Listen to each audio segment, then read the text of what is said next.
Hello guys, I am MS Chauhan, physics trainer. Today we are talking about the NCERT exercise chapter 14 source of energy। तो NCERT की exercise हम solve करेंगे।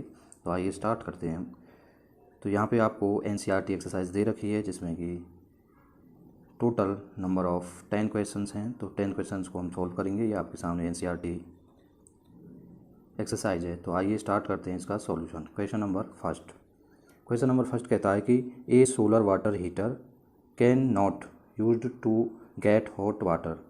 तो कहाँ पर ये यूज़ नहीं होता है, किस तरह ये यूज़ नहीं होगा जिससे कि पानी गर्म नहीं हो पाएगा। तो पहले मैं आपको बता दूं कि सोलर वाटर हीटर, तो सोलर वाटर हीटर क्या होता है। Solar water heater use the solar energy to heat water. Sun की लाइट से हम क्या करते हैं, पानी को हम गर्म करते हैं, उसे कहेंगे हम सोलर वाटर हीटर। जहाँ पे सन होगा तो सोलर वाटर हीटर क्या है, सनलाइट से चलेगा।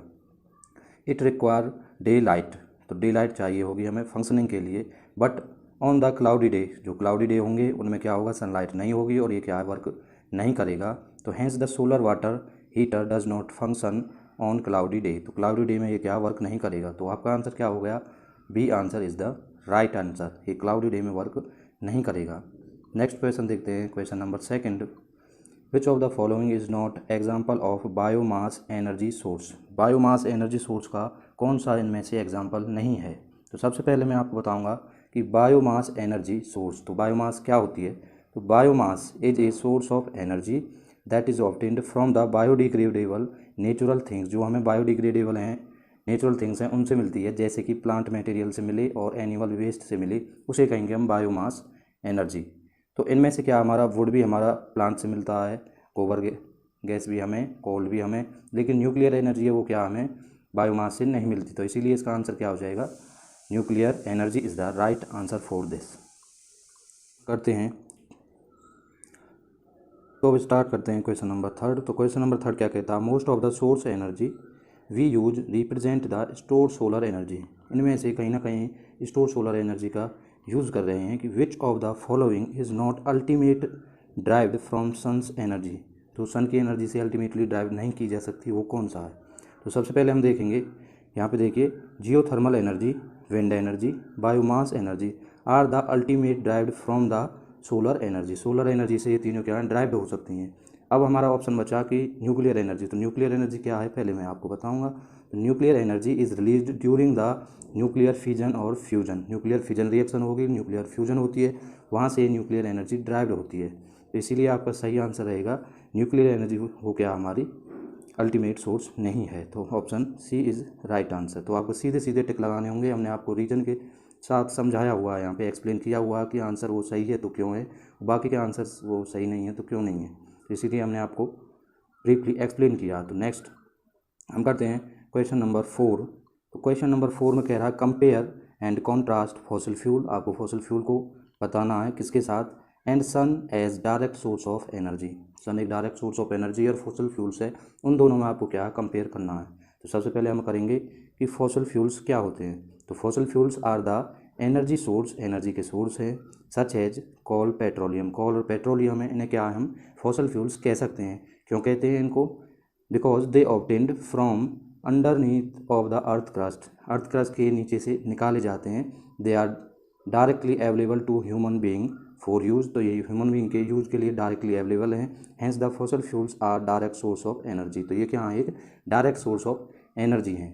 अब कुछ पॉइंट्स इनकी प्रॉपर्टीज़ दे रखी हैं, तो आप प्रॉपर्टीज़ में करके अलग अलग लिख सकते हो यहाँ से। तो पहली property, these are limited in amount, amount limited amount में है। Second, they are non renewable source of energy, non renewable हैं।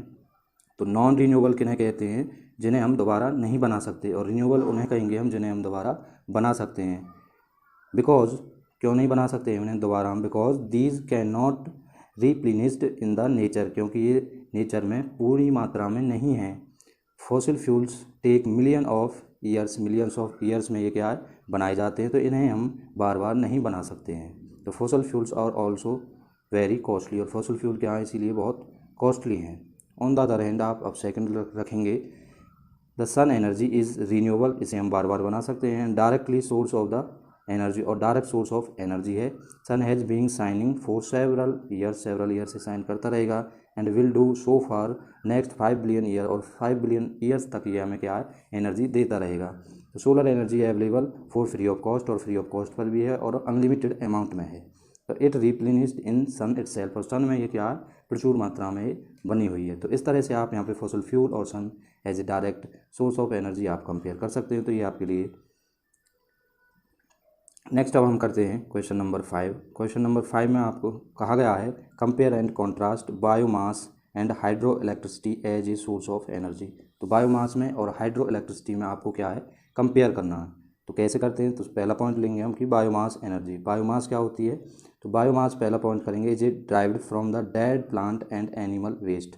जो डेड प्लांट है, एनिमल वेस्ट है, उनसे जो एनर्जी बनेगी उसे कहते हैं हम biomass energy. Hence it is naturally replenished, और ये क्या नेचुरल में अपने आप ही बनी रहती है। It is result of natural process, और नेचुरल प्रोसेस के कारण ये क्या फॉर्म होती है। इसके एग्जांपल आप कर सकते हैं वुड, गोबर, gas, ETC are some example of the biomass के क्या सम एग्जांपल हैं। You can see the diagram of the bio gas power plant, जहाँ से हम इसको हम यूज़ में ले सकते हैं। तो सेकंड हम करते हैं हाइड्रो इलेक्ट्रिसिटी। तो हाइड्रो इलेक्ट्रिसिटी क्या होती है, on the other hand it is obtained from the potential energy store in water at height making dam. Dam वगैरह बन के हम क्या है, वाटर को कलेक्ट करते हैं और वहाँ से उसे नीचे बहुत हाई स्पीड पे क्या है, विद हाई काइनेटिक एनर्जी के साथ टरबाइन पे डालेंगे। You can see in the diagram. तो वहाँ से जो हमें इलेक्ट्रिसिटी जनरेट होगी उसे कहते हैं हम हाइड्रो इलेक्ट्रिसिटी। तो energy from it can produce again and again, और बार बार हम ऐसे डैम से इसे प्राप्त कर सकते हैं। तो इसे कहेंगे हम हाइड्रो इलेक्ट्रिसिटी। तो you can see the diagram also hydro power plant, जो इसका बेस्ट एग्जाम्पल आप कह सकते हो। नेक्स्ट अब हम करेंगे क्वेश्चन नंबर 6। क्वेश्चन नंबर 6 कहता है कि what are the limitation of extracting energy from wind, waves और टाइड्स। तो इनसे आपको लिमिटेशन बताना है, इनकी एनर्जी का क्या लिमिटेशन हो सकती है। तो पहले हम करेंगे विंड के लिए। तो विंड क्या कहाँ से मिलेगी हमें, wind energy is harnessed by the wind mills. तो विंड मिल्स के द्वारा ये क्या है, हार्म्स होती है। One of the limitation of extracting energy from wind is that wind mill require wind of speed more than 15 kilometre per hour. तो wind energy हमें वहीं पे मिलेगी जहाँ पे विंड मिल लगी होंगी, और इसके लिए 15 किलोमीटर पर आवर की स्पीड से क्या है, विंड ब्लो होती है, तभी यहाँ से हम एनर्जी ऑब्टेन कर सकते हैं। ये आपने यहाँ पे एग्जांपल हैं, इसे आप देख सकते हो। उसके बाद second, very strong ocean waves are required in order to extract energy from the wave. और वेव से हमें एनर्जी लेने के लिए बहुत हाई स्ट्रॉन्ग ओशियन वेव्स चाहिए होंगी, जो कि हर बार उपलब्ध नहीं हो पाएंगी। थर्ड, हमारी टाइड्स के लिए भी क्या रहेगा, very high tides are required in order to extract energy from the tides. तो इसके लिए भी हमें बहुत ऊंची टाइड्स की ज़रूरत पड़ेगी। तो इस तरह से क्या है लिमिट। आइए देखते हैं बच्चों क्वेश्चन नंबर 7। क्वेश्चन नंबर 7 क्या कहता है कि on what basis would you classify the energy source. Energy source आपको दिए हुए हैं, इन्हें आपको क्लासीफाइड करना है। तो पहला हमें क्लासीफाइड करना है कि रीन्यूएबल और non renewable source of energy क्या होते हैं। सेकंड, आपको आंसर रखना है exhausting and in exhausting source of energy क्या होंगे। थर्ड पे हमें बताना होगा are the option given in A and B are same. क्या ये दोनों टाइप के सोर्स हैं हमारे, वो क्या सेम हैं क्या, या फिर इनमें कुछ डिफरेंस है। तो पहला हम करेंगे renewable and non renewable source of energy. तो पहला हम डेफिनेशन रखेंगे कि रीन्यूएबल सोर्स ऑफ एनर्जी क्या होते हैं। तो पहले हम वर्ड मीनिंग पर आते हैं यहाँ पे। रीन्यूएबल तो यानी कि जिन्हें हम दोबारा से प्रोड्यूस कर सकें, यहीं से आप डेफिनेशन याद कर सकते हो। रीन्यूएबल मीन्स जिन्हें हम बार बार बना सकते हैं, यूज में ला सकते हैं, उन्हें कहेंगे हम रीन्यूएबल सोर्स ऑफ एनर्जी। यहाँ पे देखिए नॉन रीन्यूएबल, तो नॉन रीन्यूएबल का क्या मतलब रहेगा, जिन्हें हम बार बार नहीं बना सकते हैं। तो आइए अब डेफिनेशन स्टार्ट करते हैं। The source of energy that replenished in the nature, जो क्या नेचर में क्या भरपूर मात्रा में है, is known as renewable source of energy. Example के लिए sun, wind, moving water, biomass, ETC are the some example of the renewable source of energy. ऐसे हम करेंगे non renewable, the source of energy that does not replace in nature, जो nature में क्या है भरपूर मात्रा में नहीं है, उपलब्ध हैं लेकिन ज़्यादा नहीं है, यदि उन्हें हम बार बार हम यूज़ करते रहे तो वो क्या हैं, ख़त्म हो जाएंगे। तो are non as non renewable source of energy. इसके एग्जांपल आप देख सकते हैं, कोल, पेट्रोलियम, नेचुरल गैस, ये क्या हमारे एग्जांपल हैं non renewable source of energy के। सेकंड, अब आप यहाँ पे डिफरेंस भी देख सकते हो, टेबल के थ्रू आप इस डिफरेंस को भी लिख सकते हो। तो आप इस तरह से आंसर दीजिए या फिर इस तरह से टेबल के थ्रू आप भी कंपेयर कर सकते हो। अब है हमारा बी क्वेश्चन कि एग्जॉस्टिबल और नॉन एग्जॉस्टिबल या फिर inexhaustible source of energy क्या होते हैं। तो आइए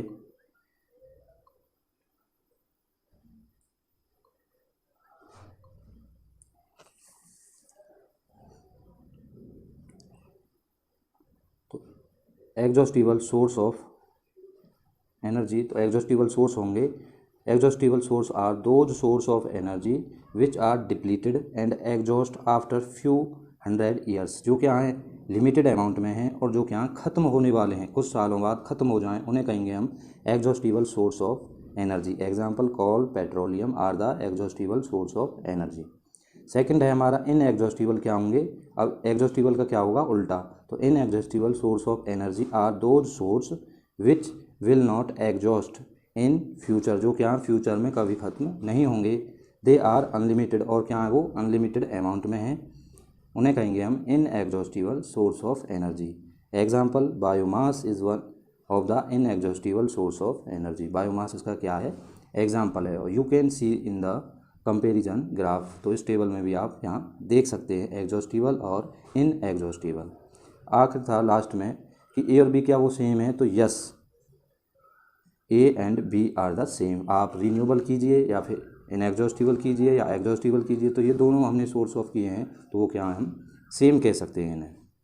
तो आइए अब करते हैं नेक्स्ट क्वेश्चन, क्वेश्चन नंबर 8।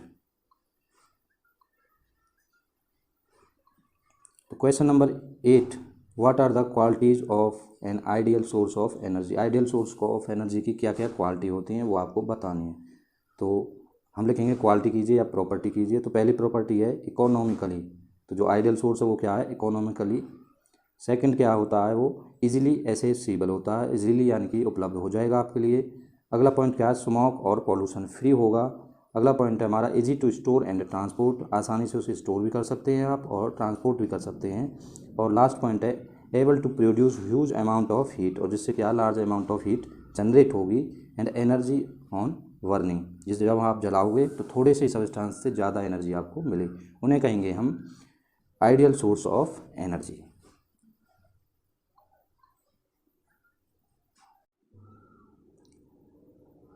तो अगला question 9, what are the advantages and disadvantages of using solar cooker. Solar cooker के आपको एडवांटेज डिसएडवांटेजेस बतानी है। Are these place where solar cooker would have limited utility, तो कहाँ पे ये यूज़ किए जाते हैं। तो पहले हम करेंगे एडवांटेज, तो solar cooker use sun energy to cook the food stuff, जो खाने के सामान हो उन्हें बनाने के लिए सन की एनर्जी का यूज़ करता है। इट इज़ इनएग्जॉस्टिबल यानी कि कभी ख़त्म नहीं होगा, क्लीन होता है and renewable source of energy, और इसे हम बार बार बना सकते हैं, इस तरह का ये सोर्स है। It is free for all, सभी के लिए क्या है फ्री है। And available in unlimited amount, और अनलिमिटेड अमाउंट में ये अवेलेबल है। तो इन्हें आप पॉइंट वाइज लिख सकते हो, first point second point third point करके।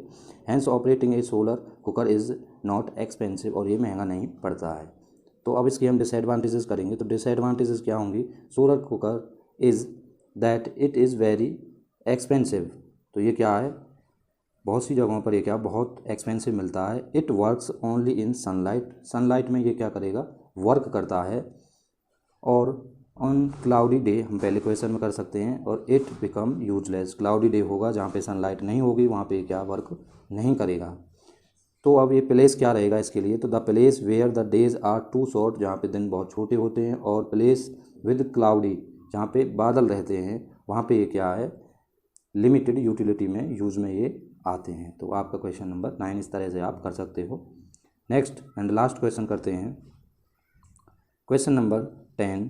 तो क्वेश्चन नंबर 10 में क्या है, what are the environmental consequences of increasing demand for energy. Energy की जो डिमांड है वो बढ़ती जा रही है। What step would you suggest to reduce the energy consumption, और एनर्जी कंजप्शन को हम किस तरह से हम रिड्यूस कर सकते हैं, उसके लिए आपको क्या स्टेप लेने होंगे। तो पहला हम क्यों डिमांड बढ़ रही है तो वो लिखेंगे, तो industrialisation increase the demand for the energy, energy की डिमांड को क्या है ये बढ़ा रहा है। Fossil fuels are easily accessible source of energy, fossil fuels क्या हैं आसानी से मिल जाते हैं। दैट फुलफिल दिस डिमांड, और इस डिमांड को क्या है आसानी से फुलफिल कर देते हैं। The increased use of fossil fuel, यदि इसी तरह हम फॉसिल फ्यूल का यूज़ करते रहे तो ये क्या होगा, ये एक दिन एंड हो जाएंगे। और ज़्यादा अमाउंट में यूज़ करने से क्या होता है, increasing the level of green house gas क्या है, ज़्यादा बढ़ जाएंगी in atmosphere, resulting in global warming, और रिजल्ट क्या होगा उसका, ग्लोबल वार्मिंग इसका रिजल्ट होगा। And rise in sea level, और सी लेवल भी क्या है, बढ़ जाएगा। तो इसके लिए हमें डिमांड को कम करने के लिए क्या स्टेप लेंगे, यहाँ से हम आप कर सकते हो। It is not possible to completely reduce the consumption of fossil fuel, तो कम्प्लीटली तो हम इसे बंद नहीं कर सकते हैं, कम नहीं कर सकते हैं। However some measure can take such as using the electrical appliances, और इलेक्ट्रिकल एप्लियंस का आप यूज़ करके आसानी से, और वेस्टिंग द इलेक्ट्रिसिटी, और वेस्ट नहीं करके इलेक्ट्रिसिटी का हम अधिक से अधिक यूज़ करके इन्हें कम कर सकते हैं। Unnecessary usage of water should be avoid, water का जो हम अननेसेसरी यूज़ करते हैं वो हमें कम करना होगा। Public transport system with mass transmit must be adopt on the large scale, जो ट्रांसपोर्ट होता है वो हमें कम करना होगा पब्लिक का। दी स्मॉल स्टेप में help in reducing the consumption of energy, और इन स्मॉल छोटे छोटे स्टेप से आप इन्हें कम कर सकते हो। तो इस तरह से हमने एनसीईआरटी कि 10 क्वेश्चंस और उनके सॉल्यूशन किए हैं गाइस। तो आगे के लिए आप इन टेक्स्ट क्वेश्चन करेंगे हम, एनसीईआरटी के इन टेक्स्ट क्वेश्चन जो हमारा नेक्स्ट रहेगा। तो आप इन्हें तब तक राइट कीजिए, प्रैक्टिस कीजिए इनकी। Thank you very much.